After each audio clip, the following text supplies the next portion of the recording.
इस वीडियो को पूरा देखो। आज ही आपके जीवन से सारी परेशानी खत्म होगी और चैनल को सब्सक्राइब और वीडियो को लाइक करें। जो भविष्यवाणी लोगों को खुदा की तरफ न फेरे, वो भविष्यवाणी नहीं है, वो मात्र मनुष्य की चतुराई है। आपने देखा था पिछले दिनों में हम जिनके पास जाते थे वो हमें क्या बोलते थे? 3 बातें। तू सबका भला करता है, तेरा भला कोई नहीं करता। ये सबके साथ होता है। तू 3 बार एक्सीडेंट से बचा है, हर कोई बचा है। ए पे कोई व्यक्ति है जिसने तेरे ऊपर जादू किया है। जाओ अनिल, अशोक, सबको पकड़ो, जाओ अभी। क्लेवर पीपल, बोलो क्लेवर। हाँ, बड़े सयाने लोग।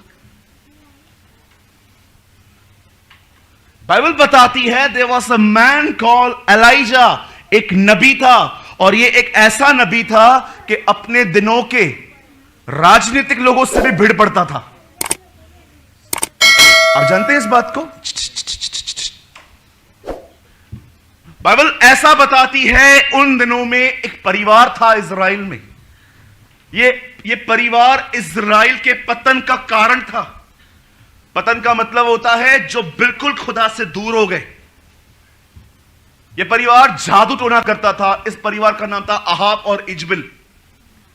उन दिनों में बाइबल ऐसा बताती है कि प्रभु का वचन जो था वो एलिया के पास पहुंचा। एलिया भविष्यवक्ता अहाब के सामने खड़ा होकर कहता है, मेरे कहे बगैर एक बारिश की बूंद नहीं पड़ेगी। और ऐसा हुआ। क्या आपको ऐसा लगता है एक आदमी में इतनी ताकत है कि वो आकाश को रोक देगा? है इतनी ताकत? पर आप में से कितने लोग ये बात जानते हैं जो परमेश्वर के साथ चलते हैं, परमेश्वर उनके शब्दों को मान देता है? मैं कभी कभी ऐसा बिलीव करता हूं। देखिए यहां पर ये एलिया खड़ा है, सामने आसमान है और वहां से प्रभु खड़े हैं। एलिया कहता है, हे आसमान अपने झरोखे बंद कर। आसमान ने सुन लिया। जानते हो क्यों?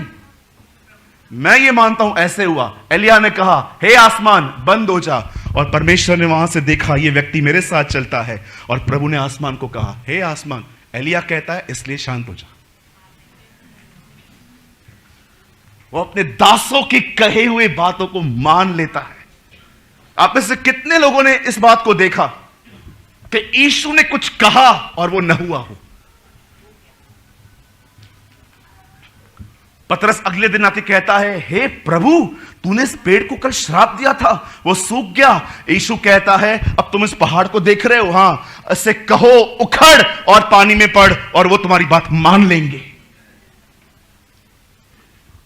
क्या यीशु ने यह कहा पहाड़ से कहो, सर मैं 40 दिन के उपवास में हूं, कृपया उखड़ के चले जाइए? हमें से बहुत सारे लोगों ने प्रार्थना सीखी है, हमें से बहुत सारे लोगों ने प्रभु के सामने गिड़गिड़ाना सीखा है, पर कितने लोगों ने प्रार्थना और गिड़गिड़ाने के बाद अपना अधिकार भी सीखा है? बोलिए। अपना अथॉरिटी भी सीखा है। अरे डीसीपी हो आप, खुद को हवलदार समझ के बैठ गए हो। आप में से बहुत सारे लोग डीसीपी हैं, एक बड़े अधिकारी हैं, लेकिन अपने आप को अपने क्या समझा है? हवलदार, पांडु हवलदार। हां बिल्कुल। आप जानते हो बाइबल क्या बताती है? उसने ऐसा कह दिया, और 3.5 साल तक इज़राइल में कोई बारिश नहीं हुई। आपको लगता होगा ब्रदर एलिया तो एलिया था ना, कितना सामर्थी होगा, सारा दिन दुआओं में रहता होगा। याकूब में लिखा है, हमारे समान दुख सुख भोगी मनुष्य था। उसके पास भी फैमिली प्रॉब्लम्स थे हमारी तरह, उससे भी प्रॉब्लम्स आती थी, उससे भी हेल्थ इश्यूज होते थे। क्यों लिखा है सुख दुख भोगी मनुष्य? आपकी तरह ही था वो। लेकिन जानते हो एक अच्छी बात क्या थी? वो संसार में रह के खुदा के साथ चलना सीखा था। यह एक अद्भुत बात है अपने आप में। और एक दिन ऐसा हुआ, बाइबल, हे इब्राहिम, इसहाक और इज़राइल के परमेश्वर, मैं तुझसे प्रार्थना करता हूं अपनी अग्नि भेज और प्रकट कर इनके सामने कि मैंने ये सब कुछ तुझसे वचन पाकर किया है। एलिया एक ऐसा व्यक्ति था जो परमेश्वर की आवाज को सुनता था पहले। अब इसने सुना कि बारिश होने वाली है, और जानते हैं उसने क्या किया? अपने एक सेवक को लिया, पहाड़ पे चला गया, और अब सुनिए इसे पहाड़ पे क्या किया। यही हमें प्रतिदिन करना चाहिए। एलिया घुटनों पर आया, और जानते हो उसने जो व्यक्ति वो लेकर गया था उसको घुटनों पे आने के लिए नहीं कहा, उसको कहा तू खड़ा रहे। और ऐसा लिखा है एलिया ने घुटने टेके और अपनी मुंडी घुटनों के बीच में डाली, एकदम सुकड़ गया और वो दुआ करने लगा। दुआ करने के बाद जानते हो वो क्या करता है? अपने उस दास को कहता है जा वहां पर, जरा देख तुझे कुछ दिख रहा है। वो जाता है, वो कहता है नहीं कुछ नहीं है। फिर दूसरी बार उसे कहता है अब जा, बोलता है नहीं कुछ दिख नहीं रहा है, थोड़ा सा भी बादल नहीं है, नहीं। अभी तीसरी बार गया, बोलता है अब देख कुछ बादल दिख रहा है, बोलता है नहीं अभी भी नहीं दिख रहा। 4 बार 5 बार 6 बार जाके उस व्यक्ति ने सेम बात कही, लेकिन जब वो 7वीं बार गया और जब उसने आसमान को देखा तब आके वापस कहता है हाथ के जितना बादल दिख रहा है अब।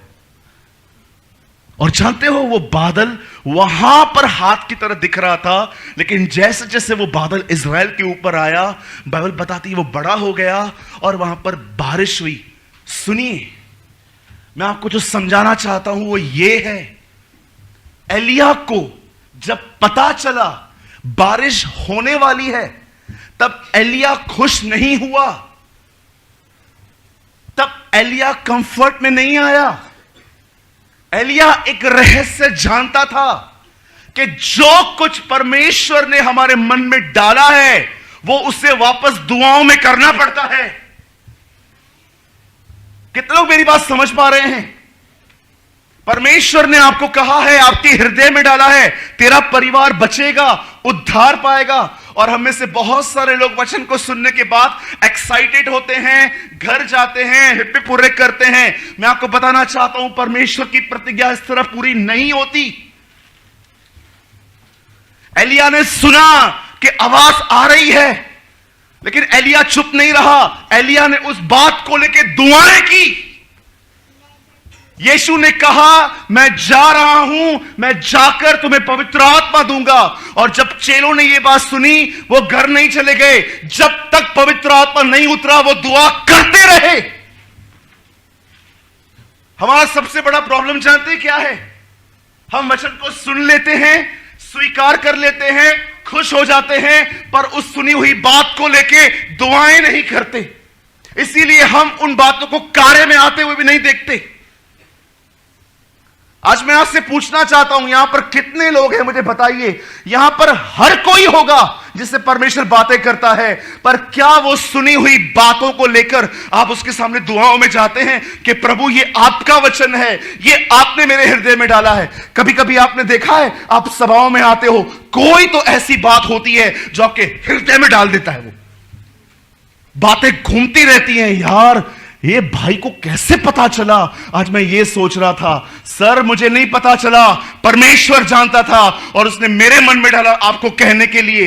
अब वो आपके हृदय में बात आई है, अब क्या करोगे? यहां से जाते जाते ये कहोगे मीटिंग बहुत अच्छी थी, मजा आ गया, क्या प्रचार करता है ये भाई, सबसे अलग करता है। परमेश्वर को इससे कोई वास्ता नहीं है। परमेश्वर चाहता है जो कुछ वो आपके हृदय में डाले उससे लेकर दुआएं करो। हमारे कलीसिया में एक लड़का है, उसने एक दिन मुझसे शिकायत की, बोला भाई एक व्यक्ति ने मेरे लिए भविष्यवाणी की थी, 6-7 साल हो गए हैं, he is a man from Ambernath. बोला ब्रदर पूरी नहीं होती है, मैं इतने साल से वेट कर रहा हूं। मैंने उसको कहा क्या आपने उस प्रोफेसी को लेकर दुआ की है आज तक? बोला नहीं। कैसे पूरी होगी? मुझे बताइए कैसे पूरी होगी? एलिया को प्रभु ने कहा बारिश होने वाली है, क्या एलिया चुप करके बैठा रहा? वो दुआएं करता रहा। यीशु तो जानता भी था कि वो मुर्दों में से जी उठेगा, उसके बाद भी आप देखिए वो गसमनी में दुआएं कर रहा था। चौथा शनिवार है आज। बता चेतन, चौथा शनिवार है, खुदा हमें दुआओं के लिए सिखा रहा है। It's a fourth Saturday. हर जगह पे इन दिनों में परमेश्वर मुझे ये कहने के लिए बोलता है, इन्हें बोल अपनी प्रेयर लाइफ स्ट्रांग करें। हर काम जल्दबाजी में है हमारा, सॉरी, हर काम बड़े धीरज से है।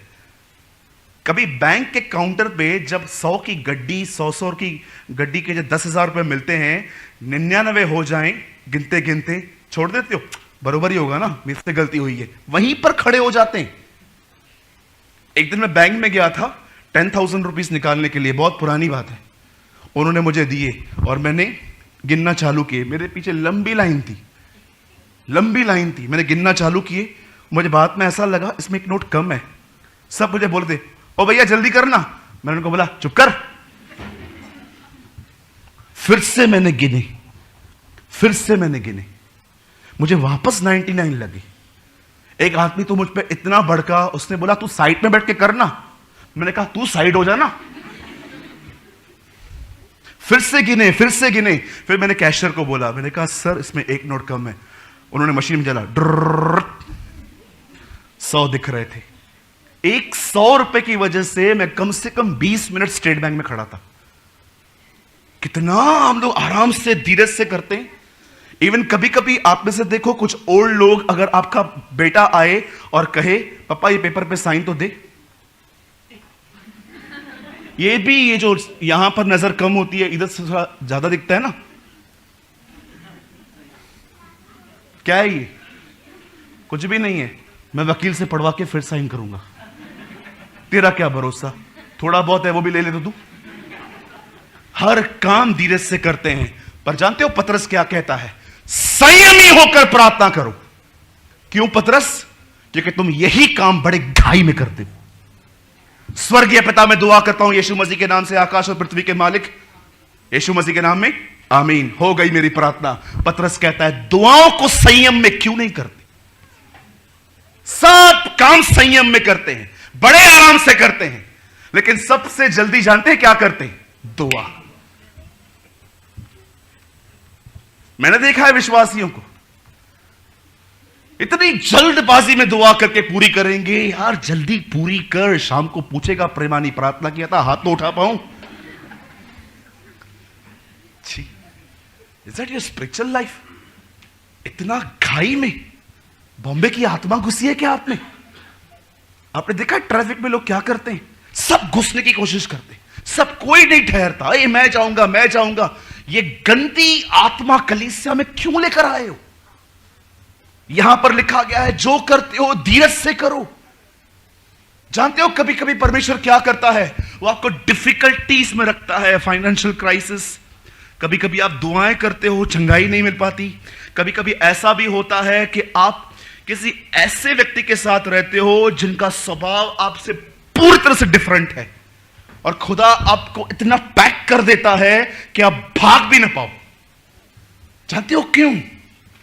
क्योंकि वो जानता है ये घाई भरा स्वभाव इससे इतनी गलतियां करवा देगा, फ्यूचर में इतनी गलतियां करवा देगा कि कोई चीज पूरी भी नहीं होगी, ये क्विट कर देगा। अब इसमें धीरज कैसे पैदा करें? तब परमेश्वर आपको ऐसी परिस्थितियों में रखता है जहां पर सहने के सिवा और कोई रास्ता नहीं होता। धीरज को अपना पूरा काम करने दो ताकि तुम सिद्ध और अनुभवी हो जाओ। याकूब कहता है करने दो धीरज को अपना कार्य। कितने लोग हैं यहां पर, घर जाते हैं आप, लेट हो जाती है और लोग आपको, आपके परिवार वाले आपको बोलेंगे सारा दिन चर्च, पागल हो गया है तू, सारा दिन ईशु। और कई बार जानते हैं हम क्विट कर देते हैं, छोड़ यार मैं बचाना, भले लोग आए नहीं आए। आज मैं दुआ करता हूं कि आज इस बात को आप समझो। एक दिन जानते हैं क्या किया प्रभु ने? बाइबल बताती है उसने इजराइलियों को निकालने के लिए मूसा को भेजा। हमारा परमेश्वर इतना महान है, सुनिए इस बात को। एक दिन उसने मूसा को मिस्र भेजा ताकि इजराइल को निकाल सके। सदैव याद रखना मिस्र पास्ट है, कनान फ्यूचर है। परमेश्वर जानता था कि ये लोग कभी भी अपने पास में चले जाएंगे। चलो एक काम करते हैं आज। क्या काम करेंगे प्रभु आप?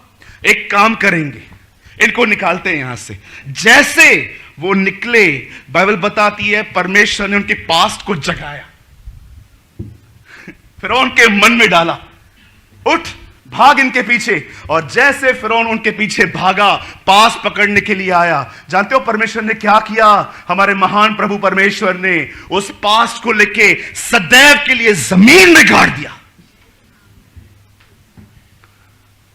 कितनों के बाद जानते हैं हमारा एक पास्ट था, और आपने देखा वो पास्ट हमारा यीशु क्रूस पे निगल गया। हमारे पास को मिटाया नहीं गया है, हमारे पास को गाड़ दिया उसने कि अब तुम्हें देखता हूं कौन सताएगा। यह हमारे परमेश्वर ने हमारे लिए किया। मैं उस दिन वचन पढ़ रहा था जिसमें मुझे ऐसा लग रहा था मिस्र पास्ट है, कनान फ्यूचर है। प्रभु जानता था ये बहुत बार पास में जाके जिएंगे, पास में चले जाएंगे, पास्ट में कुछ करेंगे, कुछ करते हैं इनके पास्ट का। और एक दिन परमेश्वर ने इनके पास्ट को जगाया, जा इनका पीछा कर। और उन्होंने देखा और उनके पास्ट को प्रभु लाल समुद्र में लेके आया और उसने उनके पास्ट को वहां पर गाड़ दिया। अब देखता हूं तुम क्या करते हो। शैतान बोलता है ना कई बार आपको, तेरा पास्ट कैसा है, तेरा पास्ट कैसा है, कितना तूने गंदे काम किए। आज से उसको आप कहेंगे मेरे पास्ट को छोड़, क्षमा छोड़। यीशु ने गाड़ दिया उसे।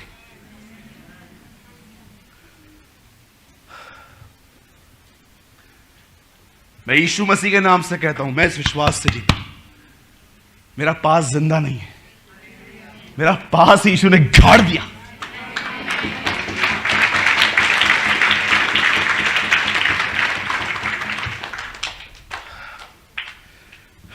मेरे भाइयों, मेरी बहनों, सदैव इस बात को याद रखिए, सुना हुआ वचन मात्र उसे एंजॉय मत कीजिए। मैं इतना भी जानता हूं ये वो कलीसिया है महाराष्ट्र की जहां पर परमेश्वर बड़े सामर्थी तरीके से बात करता है, लेकिन याद रखना इस चीज को, मैसेजेस को एंजॉय करना बंद कर दो। एथेंस के लोग नई नई बातों को सुनने में अपना समय बिताते थे। ये स्पिरिट को निकालो। आप जानते हो एथेंस में जहां पौलुस ने गॉस्पेल प्रीच किया था विजडम से, उन्होंने एक मूर्ति देखी जिसमें लिखा था अनजाने ईश्वर के लिए। और पौल वहां पर खड़ा होकर कहता है जिसे तुम नहीं जानते, आओ मैं तुम्हें उसका सुसमाचार सुनाता हूं। उस नगर के लोगों के बारे में जानते क्या लिखा है? वे नई नई बातों को सुनने में बड़े इच्छुक थे। ओह, पॉल एक नई बात लेके आया है। He is telling someone who raised from the death. ये कहता है कोई मुर्दों में से जी उठा, आओ हम सुनते हैं। और वो सब जमा होते थे और बड़े सुनते थे। नेक्स्ट डे कोई और आएगा, उसको भी सुनेंगे। उन्हें सत्य को पहचानने में कोई मतलब नहीं था, वे नई नई बातों को सुनने के व्यस्त रहते थे। ये स्पिरिट को निकालो और परमेश्वर के वचन को जानो। आप जानते हो पौलुस की बनाई हुई कलीसियाओं के नाम क्या क्या थे? बताइए। एक ही बताए, कोरिन्थियो। और कोई? एक ही बताए, कोरिन्थियो और गलातियो, एफिसियो, हाँ, कुलिसियो, फिलिपियो। पर कितने लोग ये बात जानते हैं इसकी एक और कलीसिया थी, इसका नाम था बिरिया। क्या नाम था उनका? बोलिए बिरिया। उसको लेटर क्यों नहीं लिखा?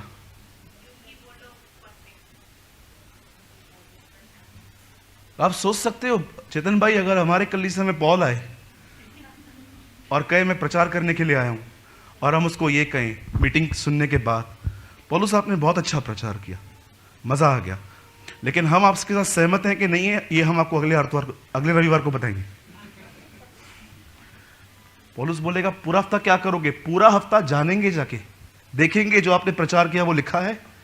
जब पौलुस ने ऐसे लोगों से मुलाकात की तब वो जान गया इन्हें लेटर लिखने की कोई जरूरत नहीं है। They are a noble people. ये वचन को जानने वाले लोग हैं। वचन को जानो, और परमेश्वर ने जिन भी सर्कमस्टेंस में आपको रखा है ना, वहां रहो। वो आप में धीरज पैदा करेगा। आपको मैं सच्ची बताता हूं, इतने मूर्ख भरे काम करते हैं कुछ विश्वासी, क्योंकि धीरज नहीं है। They don't have any patience. हर काम में जल्दगी, हर काम में जल्दी, ये ले लूं, ये ले लूं, ये करूं, ये करूं, वो करूं, वो करूं। चलो मैं आपसे आखिरी सवाल पूछ के हम इस संदेश को समाप्त कर रहे हैं। यहां देखिए, जब सैमुएल ने दाऊद पर हाथ रखा अभिषेक के लिए, तो दाऊद ने सेवा कब शुरू की? अगले दिन। हाँ, क्यों? आज आप किसी को एक बार कह दो क्या प्रचार करता है, आपके बाजू में कलीसिया खोल देगा। और 3-4 तो आपके लोगों को लेके जाएगा। आजा, आजा, आजा। आपके 3-4 लोगों को लेके चर्च चालू कर देगा। जानते हैं क्यों? धीरज नहीं है। अंकल दिनकरण को जब परमेश्वर ने बुलाया स्वर्ग में, यह कहने के लिए कि तू 24 घंटे सेवकाई कर, जानते हैं अंकल दिनकरण ने क्या कहा? मैं नहीं करूंगा। कबूतर का पंख पड़ा था वहां पर साइन के लिए, इंग्लिश में लिखा था, I Lord Jesus Christ appoint you for full time ministry, और उसने कहा नहीं करूंगा। अंकल दिनकरण को यीशु ने कहा क्यों? बोलता है मैं आपके लोगों को जानता हूं जो 24 घंटे पास्टर हैं, खाने के लिए नहीं है उनके पास, कपड़ा नहीं है, एकदम गंदी लाइफ जी रहे हैं, वो कुछ भी नहीं है उनके पास। जानते हो अंकल दिनकरण ने क्या कहा? मैंने उनको कभी बुलाया ही नहीं था, जबरदस्ती मेरे कंधे पे आके बैठे। परमेश्वर की बुलाहट पाने के बाद 8 साल तक वो काम करते रहे। 12 साल की यीशु ने उम्र में इतना ज्ञान हासिल किया, हम सब मिलके भी उससे बात नहीं कर पाते थे। लेकिन फिर भी 18 साल खुदा ने उसे कहा जस्ट शट योर माउथ, शांत रहे, अपने मुंह को बंद रख और चुपचाप से काम कर। कितना पेशेंस! प्रभु जानता था दाऊद वो गलतियां न करे जो शाऊल ने की हैं। शाऊल के निर्णय पूरी तरह से मूर्खता पूर्ण होते थे। याजक भी बनना है, काटना भी है, राजा भी बनना है, जीतना भी है। एक दिन प्रभु ने कहा मैं फेडअप हो चुका हूं इस आदमी से, इसके अंदर कोई पेशेंस नहीं है। तब परमेश्वर ने दाऊद को जब देखा तो क्या देखा? दाऊद में भी नहीं है। अब एक काम करते हैं, इसको कंप्लीट करके खड़ा करेंगे। शाऊल को दाऊद के पीछे लगा दिया, शाऊल दाऊद के पीछे, दाऊद प्रभु के पीछे, और वो 13 साल सहता गया, सहता गया, सहता गया। उसके बाद जब वो 30 साल का हुआ, प्रभु ने कहा प्रेज द लॉर्ड, अब ये बंदा तैयार है, चलो खड़ा कर दो। धीरज को अपना पूरा काम करने दो ताकि तुम सिद्ध और अनुभवी हो जाओ। ये घाई वाला स्वभाव निकलने दो। बोलो यीशु मसीह की। कितने लोगों ने आज कुछ समझा? एलिया ने क्या किया? बस एक बार देख के निराश हो गया? बार बार प्रयास किए उसने। जा देख, वो दुआएं करता रहा। जिस दिन आप में धीरज बढ़ेगा ना, आपका वो गिव अप करने वाला कैरेक्टर भी आपके अंदर से निकलता जाएगा और आप